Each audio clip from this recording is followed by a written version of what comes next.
Hello guys, कैसे आप सभी। Welcome to my YouTube channel. तो कल की वीडियो में हमने जो इंग्लिश का सिलेबस था वो डिस्कस किया था। तो आज की इस वीडियो में हम सिलेबस के अकॉर्डिंग आज प्रोनाउन पढ़ने वाले हैं। नाउन इससे पहले हम पढ़ चुके हैं। तो चलिए। तो गाइस, मैंने यहाँ पे एक सेंटेंस लिखा है जिसमें सुमन इज़ वेरी ब्यूटीफुल, यानी कि सुमन बहुत सुंदर है। तो प्रोनाउन मतलब ये जो सुमन लिख रखा हमने, ये क्या होगा? ये एक नाउन होगा, क्योंकि हमने पिछली वीडियो में पढ़ा था किसी भी व्यक्ति का अगर कोई भी नाम है तो उसको हम क्या बोलेंगे? नाउन बोलेंगे। ठीक है, तो ये क्या हो जाएगा यहाँ पे? ये एक नाउन है। और अगर हम सुमन की जगह यहाँ पे ये लिख दे कि she is very beautiful girl.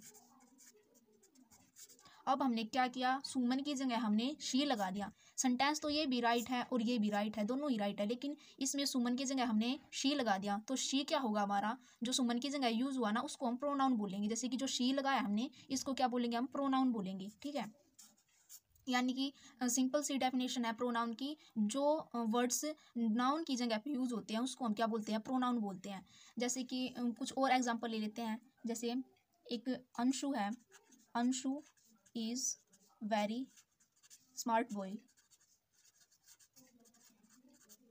ठीक है, तो अंशु तो यहाँ पे नाउन होगा। अगर अंशु की जगह हम यहाँ पे ही लिख दें, he is very smart boy, तो यहाँ पे अंशु की जगह क्या यूज हो रहा है? ही यूज हो रहा है। तो इसको क्या बोलेंगे? हम प्रोनाउन बोलेंगे। ठीक है, तो नाउन और प्रोनाउन में ये डिफरेंस होता है। नाउन किसी भी व्यक्ति का नाम होगा और किसी भी व्यक्ति के नाम की जगह जो वर्ड्स यूज होते हैं ना, उसको हम क्या बोलते हैं? प्रोनाउन। तो इसमें बहुत सारे जैसे कि प्रोनाउन होते हैं हमारे, जैसे कि ही हो गया, शी हो गया, दे, देयर, वी, माई, आई।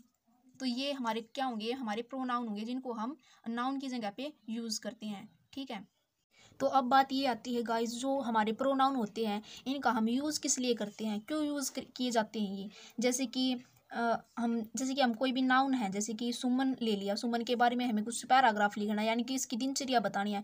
तो हम ये थोड़ी ना बोलेंगे कि Suman is very beautiful, Suman is very honest, Suman is get up in the morning of 5 o'clock। यानी कि जो भी पूरा दिनचर्या लिखेंगे हम, तो उसमें सुमन सुमन बार बार हम इसका नाम थोड़ी ना रिपीट करेंगे। इस मतलब पैराग्राफ इससे तो बहुत ज़्यादा लंबा हो जाएगा।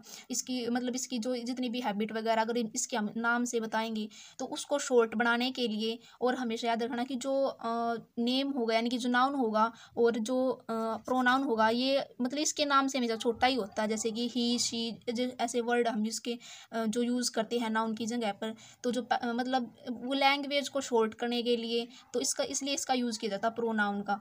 जैसे कि स्टार्टिंग में हम जैसे कि सुमन का पैराग्राफ लिखते हैं इसके बारे में, तो उसके बारे में बताएंगे कि सुमन इज़ वेरी, जैसे कि Suman is very beautiful girl. फिर बाद में इसके बाद हम क्या बोलेंगे? जैसे कि सुमन की जगह शी यूज़ करेंगे, she is very honest, she go to library daily, कि वो काम उसके डेली रूटीन के हो गए, तो जैसे कि हम सी से बताएंगे। ठीक है, तो मतलब इसको एक तरीके से शॉर्ट वगैरह बनाने के लिए ना किसका यूज़ किया जाता है? प्रोनाउन का यूज़ किया जाता है। ठीक है, प्रोनाउन की ना सिंपल सी डेफिनेशन है। जो नाउन की जगह पे जो वर्ड यूज़ की जाती है उनको हम प्रोनाउन बोलते हैं, और इनको मतलब डिफाइन करना भी बहुत ही आसान है। जैसे कि नाउन्स को और प्रोनाउंस को अलग से मतलब एक पहचानना भी आसान ही है। ठीक है, तो इसमें और क्या यूज़ होता है? जैसे कि first person, second person, third person, इनमें ये यूज़ की जाती हैं। तो इनको एक बार अच्छे से जान लेते हैं कि ये क्या चीज़ें होती हैं, कैसे समझा जाता है।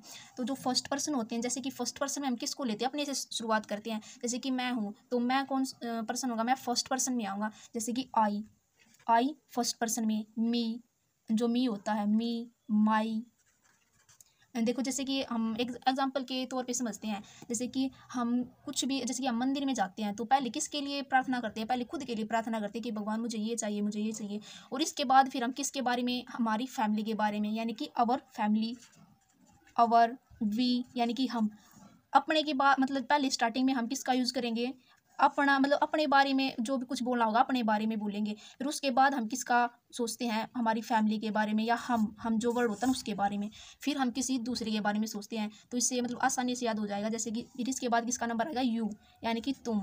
जो सेकंड पर्सन में आएगा यू, योर्स, तुम्हारा, यू, योर्स। और जो थर्ड पर्सन में आते हैं वो कौन आते हैं? जैसे कि दे, वे।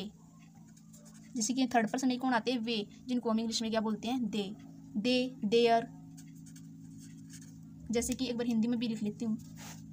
जैसे कि स्टार्टिंग में हम किसकी बात करेंगे फर्स्ट पर्सन में, मतलब अपनी बात करेंगे, स्वयं की बात करेंगे। तो इसमें क्या आ जाएगा, जैसे कि मैं मेरा, यानी कि जो अपना, जैसे कि वी हम होते हैं ना, और हमारा ही तो होता, हमारा अपना, एक बात है, हमारा अपना, और वी तो हम होता ही है।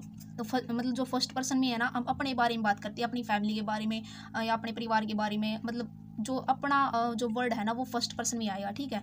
और जो सेकंड पर्सन है, मतलब जो सेकंड पर्सन है उसमें कौन आएगा, तुम, तुम्हारा, तुम्हारे जैसा, मतलब कुछ भी है, जो तुम्हारा जो वर्ड है ना, तुम जो वर्ड है वो किस में आएगा, वो सेकंड पर्सन में आएगा, ठीक है। और जो थर्ड पर्सन है उसमें हम किसकी बात करते हैं, उनकी बात करते हैं। जैसे कि यानी कि फर्स्ट, सेकंड और थर्ड पर्सन की बात करें ना, तो दे, देयर, जैसे कि शी, ही, वो भी थर्ड पर्सन में ही आते हैं। जैसे कि ही, शी, जो वर्ड्स वगैरह आते हैं वो थर्ड पर्सन में ही आएंगे। दो पर्सन है कोई भी, जैसे कि एक पर्सन ये है, एक पर्सन ये है, तो दोनों के बीच में बात हो रही है, तो ये फर्स्ट पर्सन होगा, ये सेकंड पर्सन होगा, मतलब इनके आपस में बात हो रही है, लेकिन ये किसी तीसरे के बारे में बात कर रहे हैं तो थर्ड पर्सन। जैसे कि इसमें हम कई बार ये सोचते हैं कि जो ही शी है वो सेकंड पर्सन में आते हैं, लेकिन ही शी है जो वो थर्ड पर्सन में आते हैं।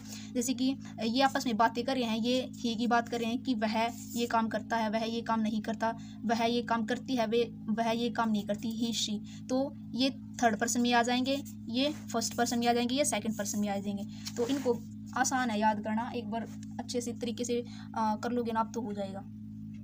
जैसे गाइस ये कुछ वर्ड्स है जिनका हम मीनिंग अच्छे से जान लेते हैं। आई नो आपको आते भी होंगे या नहीं भी आते होंगे, लेकिन एक बार कर लेते हैं, क्योंकि ये वे वर्ड्स हैं जिनको मतलब ये प्रोनाउंस वगैरह हैं जो यूज़ होते हैं नाउन की जगह पे, तो इनको एक बार अच्छे से कर लेते हैं। जैसे कि ही है वो बॉयज़ के लिए यूज़ होगा, जिसका मतलब होगा वह, और ये कौन से पर्सन में होगा, ये थर्ड पर्सन में होगा, ठीक है, ये थर्ड पर्सन होगा।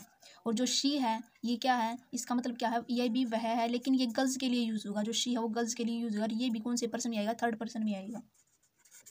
और जो वी है इसका मतलब क्या होता है, हम, लेकिन ये फर्स्ट पर्सन में आता है, हम, हमारा जो होगा ना, मैं, मेरा और हम, हमारा, वो फर्स्ट पर्सन में आएगा, तो ये फर्स्ट पर्सन में आएगा।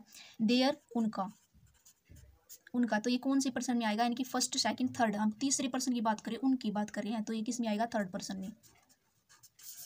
और यू मतलब तुम, मैं किसी दूसरे को कह रही तुम, तो ये किस में आएगा, ये सेकंड पर्सन में आएगा, ठीक है, यानी कि तुम किस में आएगा, सेकंड पर्सन में। और यूअर भी तुम्हारा, तुम, तुम्हारा, जैसे कि फर्स्ट पर्सन में हम, हमारा, सेकंड पर्सन में तुम, तुम्हारा, और देयर, उनका हो जाएगा, ठीक है। यूअर, तुम्हारा, और ये किस में आएगा, सेकंड पर्सन में। जैसे कि इसमें कुछ ये वर्ड्स वगैरह होती है, मी, माइन, मतलब तो इनका भी ये है, जैसे कि मैं, मेरा, ऐसा ही कुछ है इनका, मी, माइन का, लेकिन ये किस में यूज है, जैसे कि एक्टिव वॉइस, पैसिव वॉइस, इनमें जो सेंटेंस बनाते हैं ना, एक्टिव को पैसिव में बदलते हैं, पैसिव को एक्टिव में बदलते हैं, तो तब ये यूज़ होती है इनकी। जैसे कि जो सेंटेंस, जैसे कि जो मी है, माइन है, ये मतलब आपस में बदल जाते हैं, जैसे कि एक्टिव वॉइस पैसिव वॉइस करेंगे तब इनका यूज़ करेंगे। तो जैसे कि कुछ वर्ड है ये लिख रही मैं, जैसे कि मी, माइन, माई सेल्फ, जैसे कि यूर में योर सेल्फ हो जाएगा, यानी कि ये प्रोनाउंस वगैरह इसलिए लिखवा रही हूँ, योर सेल्फ, ठीक है। जैसे कि इसमें तो कोई योर्स वगैरह होता ही होते हैं। और एक दे का लिखेंगे हम, दे सेल्फ, यहाँ पे दे नहीं लिखा हमने इसमें, सेवंथ में दे और लिख लो, दे का मतलब होता है वे, और ये इसमें, ये किस में आएगा, थर्ड पर्सन में आएगा। और यहाँ पे दे का क्या होता है, दे का हो जाएगा देम सेल्फ, ठीक है। तो ये कुछ वर्ड्स वगैरह हैं, ये इंपॉर्टेंट है, प्रोनाउंस में तो यही वर्ड्स यूज़ होते हैं, ठीक है।